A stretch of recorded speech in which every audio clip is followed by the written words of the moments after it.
Hey gang, what's going on? Welcome back here to another edition of Intuitive Angling. Man, I really appreciate you guys making some time to watch the video, and appreciate all the subscribers that are here watching the video, and also appreciate over half of you dudes that have not subscribed to the channel, but you still come and watch the videos because you know you guys get some hardcore hogging tips here. So go ahead and hit that subscribe button, man. It'd be much appreciated. Today, I'm going to give you guys a brief seminar on jig sizes, specifically which size of jigs you need to use in certain situations. And, we do a lot of stuff here on jigs. We do a lot of stuff on jerkbaits here. But in today's edition here, I want to talk specifically about size and an understanding of how to choose the right size under the right situation. And real quick, just want to remind you guys here, I'll be talking about my Blockit Old School jig. Got a really good selection of them already tied up there at Baitworks here in Springfield, Missouri, and I'll put the link in the description there if you want to get you some for the pre-spawn season coming up here. It's going to definitely get you some good bites here. And also, real quick before we start here, just want to remind you guys, please check out our Fish the Moment lake map breakdowns we've been working on, man. We got winter map breakdowns, spring, summer, fall. We do personal breakdowns. I'll put the Fish the Moment link in the description here, and you guys can check those out. Much appreciated. Okay guys, jig size. There's jigs, all you guys watch the channel, you know I love fishing jigs and jerkbaits. That's my two favorite lures I like to fish. And those are the two most complicated lures to fish in terms of variables that they have on it. Those two categories have more variables involved in what creates the strike than any other category out there. And one of the variables we're going to talk about today is the jig size that you can use. We're not going to talk about anything else because there's 3 dozen different variables in jigs, but we're going to talk about size. So anyway, right off the bat, I'm going to talk about the 3 main sizes that I do use. That is, we're starting out here. We got the 1/4 ounce size, which is a small size here. And then the next size, we got our 3/8 ounce model. And then the 5/8 ounce model right here. Now we're also creating, this is a prototype here, we're going to be coming out with a 1 ounce model. This is actually the head for it here. Haven't got it tied up, but for practical reasons, we're going to talk about these 3 because these 3 are the ones that they will literally cover 95% of your fishing. Now I do occasionally, I will take the 1/4 ounce model. Sometimes I'll even file even more of the head off of it to make it like an 1/8 ounce under certain situations. But for the most part, these cover everything here. So let's talk about the lighter size right off the bat. When do you want to use a 1/4 ounce jig? To me, a 1/4 ounce jig, you have to have a combination of a couple different things. You have to have the right water clarity, and you have to have the right depth that the fish are in, and you have to have the right water temperature with it. Now, the times that I use the 1/4 ounce jig most of the time is in fairly dirty water situations. Dirty water that tends to be a little bit on the cool side. Say, for example, I don't use a 1/4 ounce jig much if that water temperature is above, say, 55 degrees. Ideally, I'm using it in water temperature that's between 40 and 55 degrees, where I have water visibility of under 12 inches, or maybe 15 inches at the most would be the max for that, because the whole point of the 1/4 ounce jig is I want a really slow fall. And the slow fall is going to be most productive for you when those fish are shallow and when the water's dirty, a little bit stained, not muddy, but when it's a little bit more off colored and when it's cold. That's the reason you want to use a light jig. The mood and the personality of the bass under those conditions make you just get a lot more bites with a 1/4 ounce jig. Now, just because I'm using a 1/4 ounce jig doesn't mean my jig is small. I'll still use a full-size skirt like this with a big trailer. The trailer is going to dictate also the rate of the fall. If you use a big curly-tailed trailer like a Rage Craw or Super Speed Craw from Zoom, it's really going to slow it down. If you go to a smaller trailer and trim the skirt back, it's going to fall a little bit quicker.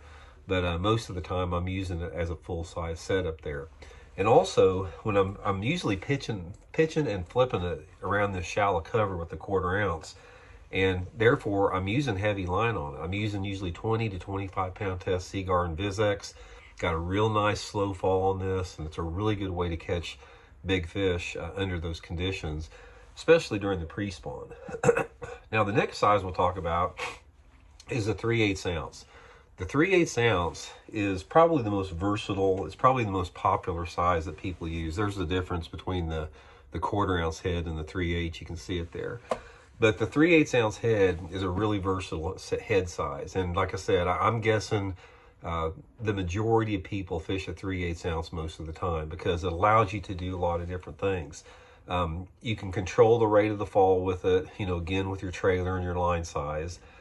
It's good in a lot of different situations. It's good in dirty water. It's good in a little bit cleaner water. It's good for pitching and flipping around cover that's not super thick. Like, if you have a lay down tree or around boat docks, stumps, that type of stuff, a 3/8 ounce model is really good.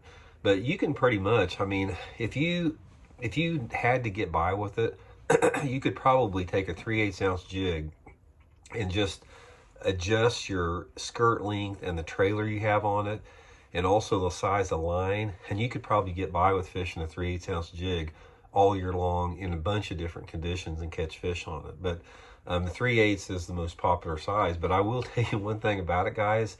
Out of the 3 sizes we have in the Block Old School, probably the 3/8 is the one that I use the least amount. If I say, for example, if I fish a jig, 100 days a year or something like that, I bet probably, 75% of those days I'm using either a 5/8 ounce or a 1/4 ounce. One reason I don't use the 3/8 as much as a lot of people use it, although I will use it under certain situations. Now, guys, here's my favorite size right here. This is the 5/8 ounce. This is the 5/8 ounce Block Old School jig. And you will notice a lot of the really good jig anglers in the country. Matt Heron out of Alabama is a top jig angler. Greg Hackney, Louisiana's top jig guy.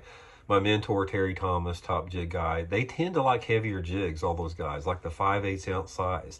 The reason the 5/8 ounce size works really good is you can cover a lot of water with it, and it's really versatile as far as generating a reaction strike. It's got a faller rate to it, rate of fall to it.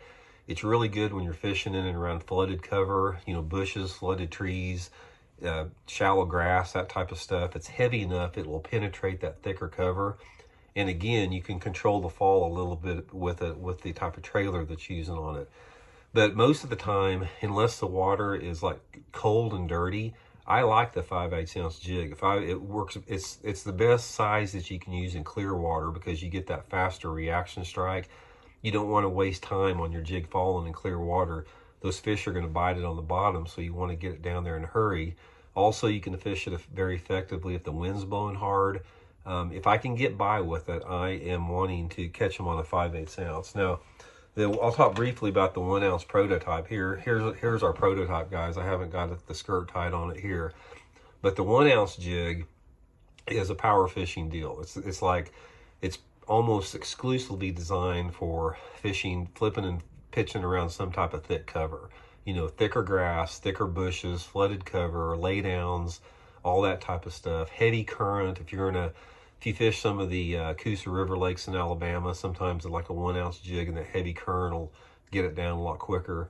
But it's a situational jig, although it does generate a lot of big ones. So anyway, guys, that's a little brief overview, a little foundation on the jig sizes. It sort of gives you something to build on. Ultimately, you just have to let the bass tell you what they want, because sometimes they want things that you don't normally would fall under these categories. So it gives you a starting point, though, and then you can spend some time adjusting it once you get on the water. So again, guys, thanks a lot. Please hit that subscribe button if you haven't. Like I said, half of you dudes out there that are absorbing all this hardcore hogging information are not subscribing. Hit that subscribe button. Be much appreciated. See ya.